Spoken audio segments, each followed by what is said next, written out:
Ernesto Rivera.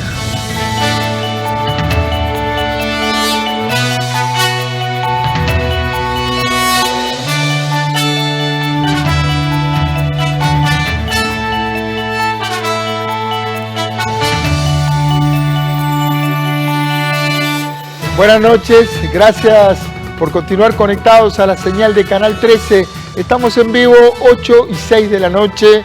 Soy Ernesto Rivera. En estos días, la decisión de Estados Unidos y de la Alianza de admitir que han perdido la guerra en Afganistán y retirar a sus soldados y a parte de sus colaboradores colocó a esta zona del mundo otra vez en el ojo de todo el planeta, y todos hablan, en muchos casos con muy poca información, de lo que ocurre en este país de Medio Oriente. Si uno revisa la historia de Afganistán, un país montañoso y sin salida al mar, cuyo nombre en el idioma pastún significa tierra de persas, cae en la cuenta de que los afganos han estado en guerra durante buena parte de los últimos 2000 años. 300 años antes de Cristo ya habían sido conquistados por Alejandro Magno. En el año 600 después de Cristo se produjo la conquista islámica de Afganistán, y en el 1300 fueron conquistados por el imperio mongol de Genghis Khan.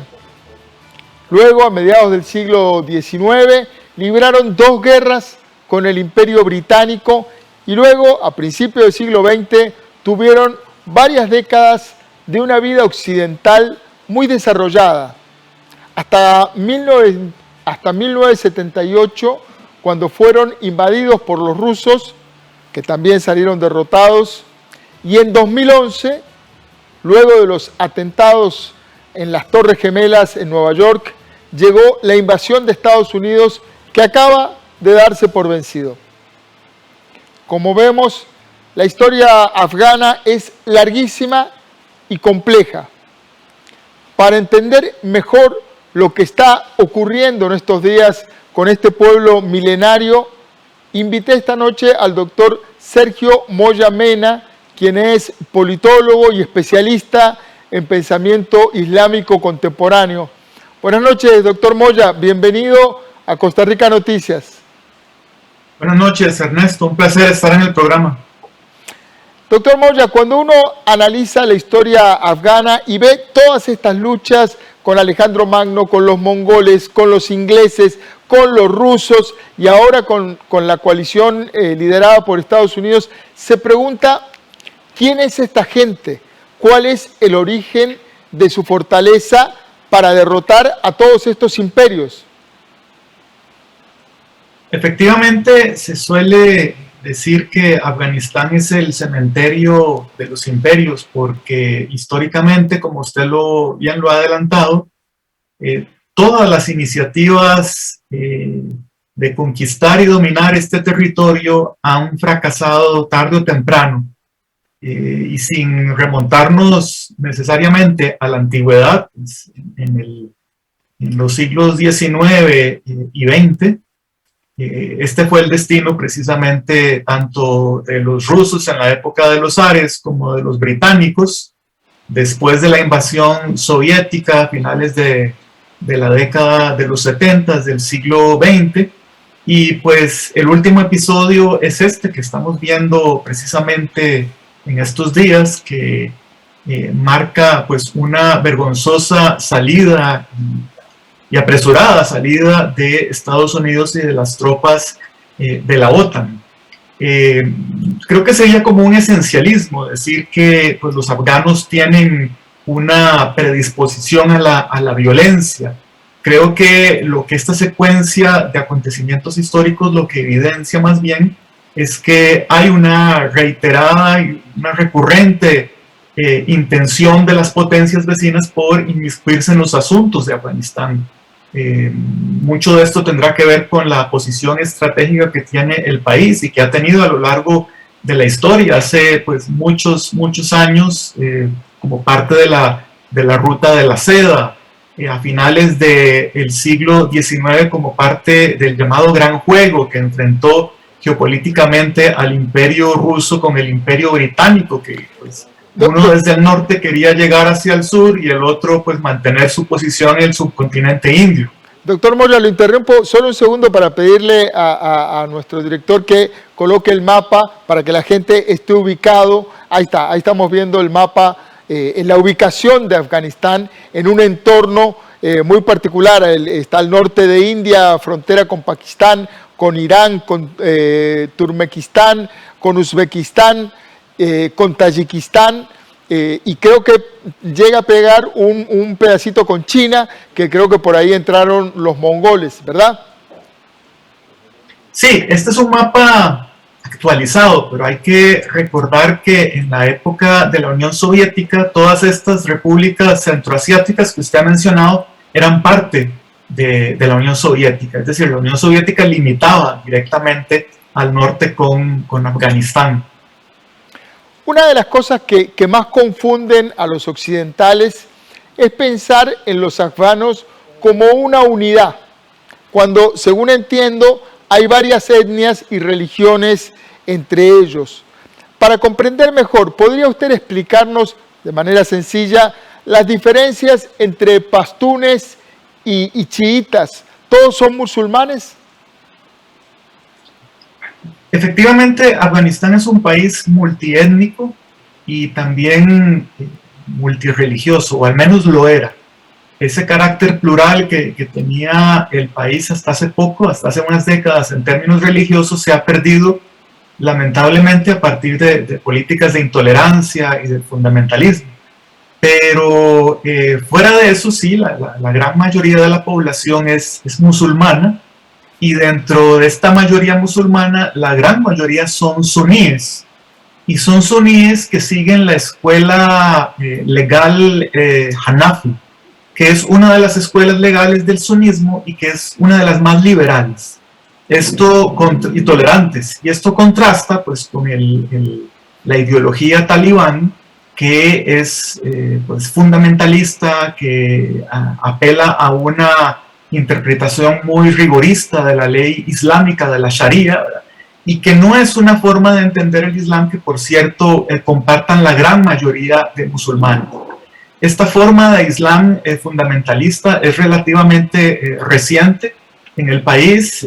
Tiene pues lo que tiene el país de estar enfrentado a este ciclo de guerra desde los años 70. En esa década es cuando irrumpe esta forma ideológica fundamentalista del Islam, que tiene su origen en el movimiento de Obandí, que surge en el norte de la India a finales del siglo XIX y que apela pues, a una aplicación muy rigurosa de la Sharia, y apela también a la educación y a la creación de escuelas coránicas. Y a esto se nutre pues, otro ingrediente también de radicalidad, que es el islamismo wahhabí, que es la forma de Islam que se promueve desde Arabia Saudita desde los años 50 y 60, y que también tiene pues, un carácter fundamentalista. La gran mayoría de los musulmanes no comparten esta visión, y tampoco, por cierto, los chiitas que menciona usted, que son alrededor del 10% de la población y que han sido una de las víctimas históricas del movimiento talibán, que los ha perseguido y los ha masacrado en muchas ocasiones. Otro de los elementos poco conocidos en Occidente es que Afganistán fue durante muchas décadas del siglo XX uno de los países más occidentales del Medio Oriente. En esa época las mujeres en Afganistán gozaban de mucha libertad, podían estudiar en la universidad, cantar, no tenían que usar el velo. ¿Qué pasó y cuándo pasó? ¿Por qué llegó un cambio tan radical a la sociedad afgana? Bueno, eso que usted describe nos remite fundamentalmente a los 70s, cuando se establece una república que a través de un golpe de Estado derroca al rey que venía rigiendo los destinos del país desde hace varias décadas. Y en este periodo, a partir del año 73 y hasta bien entrada ya la invasión soviética, pues sí se caracterizó por un proceso muy riguroso de secularización, se persiguió a la religión y se establecieron una serie de políticas que efectivamente permitieron una ampliación de las libertades civiles para la mujer.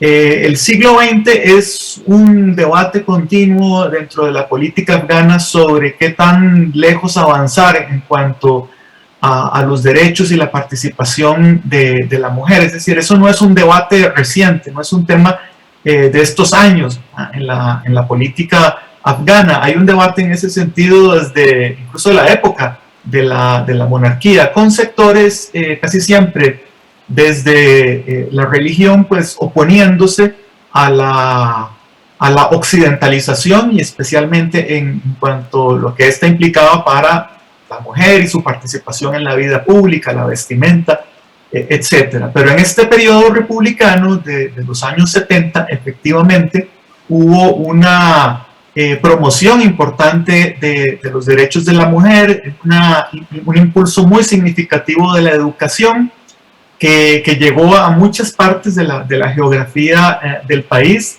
y que apuntaba, bueno, pues a formar desde una perspectiva secular a unas mayorías que habían estado históricamente marginadas del sistema educativo. Estamos conversando con el politólogo y especialista en pensamiento islámico contemporáneo, Sergio Moya. Ahora sí, uno, entendiendo este contexto histórico, uno puede hacer la pregunta del millón de pesos. ¿Quiénes son los talibán? ¿Cómo nacen? ¿Qué piensan? ¿Y de dónde proviene su enorme poder económico y militar? ¿Quiénes son los talibán? Bien, el movimiento talibán surge a principios de la década del 90 del siglo pasado, en un contexto en el que los soviéticos han sido expulsados, salen del país en el año 89, pero lejos de traer una paz, el país se ve involucrado en un conflicto civil, una guerra civil, protagonizada fundamentalmente por los llamados señores de la guerra, que son líderes político-étnicos que establecieron una serie de milicias que combaten entre sí durante la primera mitad de la década de los 90, no se ponen de acuerdo, persiguen agendas muy limitadas, muy personalistas, no tienen una visión de país, hay un caos en todo Afganistán, no hay Estado de Derecho, prima el arbitrio y las redes de corrupción que han impuesto esos señores de la guerra. Y en este contexto surge el movimiento del talibán. El talibán, bueno, la palabra talibán es el plural de talib, que significa estudiante de una escuela religiosa. Y esto por cuanto los primeros talibanes se formaron religiosamente en el vecino Pakistán. Hay que recordar que en Pakistán se asentaron casi 2 millones de refugiados afganos a partir de los males que trajo la guerra contra los soviéticos. Se asentaron en Pakistán, el país no los podía integrar al sistema educativo y la única opción que tenían muchos de estos muchachos, que algunos llegaron al país siendo niños, otros nacieron en los campos de refugiados, era acceder a las madrazas, que son las escuelas coránicas, y que estaban regidas por clérigos de esta orientación deobandí que mencionábamos al principio. Estos talibanes tienen una formación extremista en estas madrazas, retornan a Pakistán en ese marco a Afganistán, perdón, en ese marco de guerra civil, y se diferencian del resto de milicias porque dicen: nosotros vamos a poner orden en el país, vamos a terminar con las arbitrariedades de los señores de la guerra, vamos a traer la paz, vamos a desarmar a las milicias.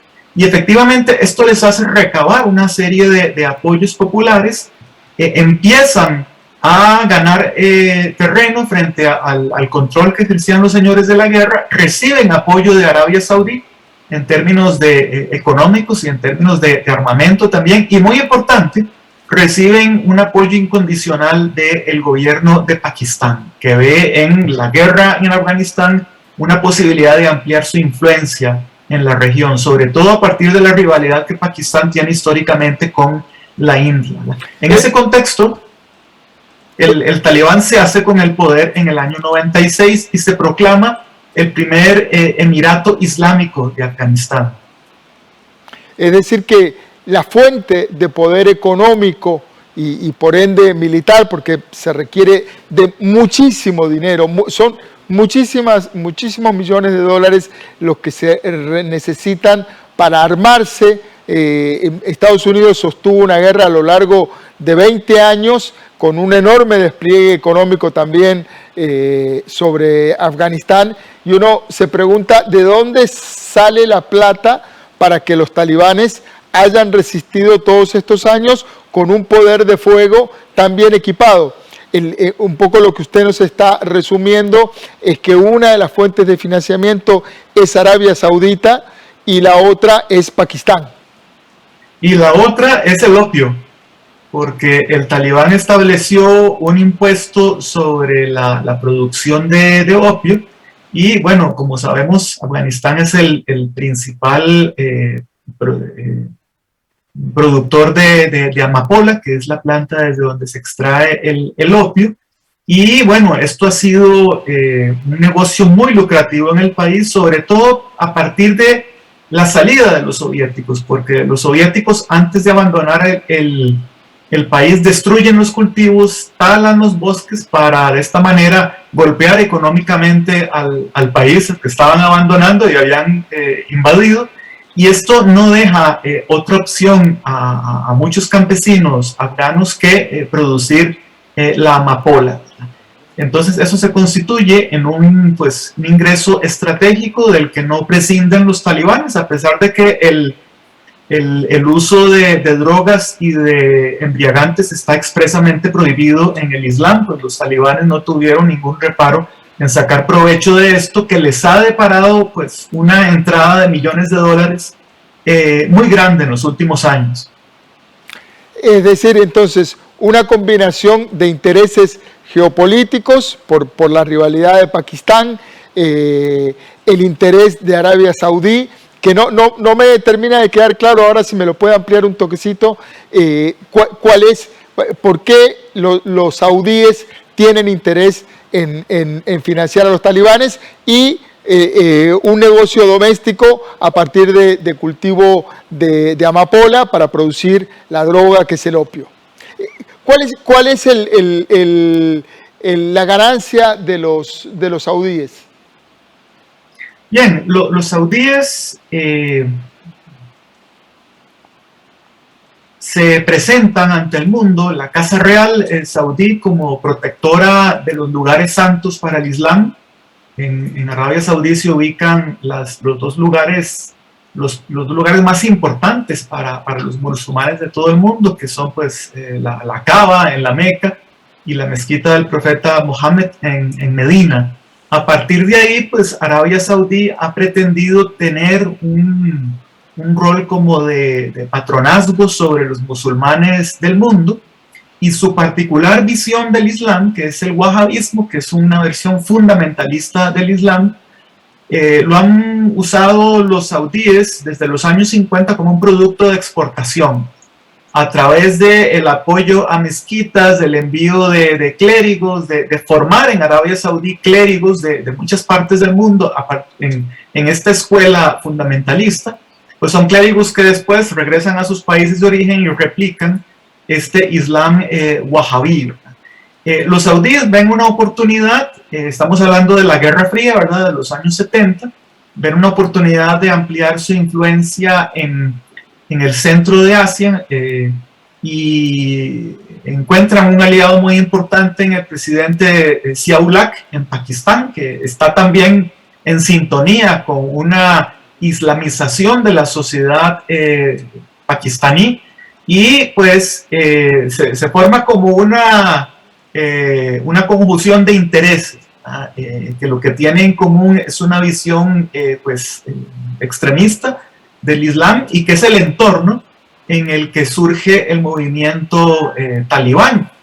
Los saudíes ven una oportunidad para golpear a los soviéticos, que pues son un enemigo desde el punto de vista ideológico, porque la invasión soviética representaba, sobre todo para los musulmanes de Afganistán, pues un poder ateo, y esto era lo que generaba en parte que en esa guerra contra los soviéticos que a esa guerra llegaran muchos combatientes, ¿cómo podríamos llamar?, internacionalistas, que querían unirse a la lucha de los mujahidines, que era originalmente como se conocía a la resistencia afgana, y que es una resistencia afgana que es financiada en buena medida por Arabia Saudí y después por la CIA, ¿verdad? Porque también desde Washington se vio la guerra en Afganistán como una posibilidad para golpear a los soviéticos y que tuvieran eventualmente su propio Vietnam en Afganistán, y a la larga sí fue. A la larga sí fue, y los mismos estadounidenses, el gobierno de Estados Unidos tuvo su propio Vietnam ahora y está teniendo una retirada atropellada y llena de contradicciones. Nos queda muy poco tiempo, pero le pido capacidad de síntesis a la hora de analizar las razones por qué las distintas potencias tienen tanto interés sobre lo que ocurre en Afganistán. Hay que decir también que además de derechos humanos y religión, las potencias están interesadísimas en las inmensas reservas de litio, cobre y bauxita que existen en Afganistán. El litio es esencial para las baterías eléctricas y para la fabricación de celulares. Nada más voy a apuntar un dato. El precio del litio subió un 88% en el último año. ¿Cuál es la posición, muy brevemente, la posición de los talibán sobre estas millonarias reservas minerales? Bueno, todavía no hay una política expresamente manifiesta sobre este detalle. Yo creo que ahorita están afrontando desafíos mucho más inmediatos, como garantizar la gobernabilidad y lo que quieren también, que es calmar un poco a la comunidad internacional, evidenciando que habría un cambio en su actitud y en sus posiciones otrora pues radicales. Sabemos muy poco todavía de eso, pero es interesante el acercamiento que hubo ya hace varias semanas con el gobierno chino. Una representación diplomática talibán fue a China, y pues China no solo puso los puntos sobre las IES, sobre sus intereses de seguridad, también abrió la posibilidad de cooperar económicamente con Afganistán, expresamente en la minería, ¿verdad? Que como usted lo dice, pues la posesión de tierras raras es un recurso muy importante que tiene el país. Yo creo que en estas condiciones que tenemos hoy día, que no se definen completamente, la potencia que tendría el terreno más allanado para sacar provecho económico de la situación sería efectivamente China. Doctor, muchísimas gracias por esta participación, muy ilustrativo, nos dio un amplio pantallazo. Buenas noches y muchas gracias. Mucho gusto. Gracias también a ustedes por estar ahí. Recuerden, trabajamos para usted. Somos la televisión pública de Costa Rica. Ya presentó Conversaciones con Ernesto Rivera.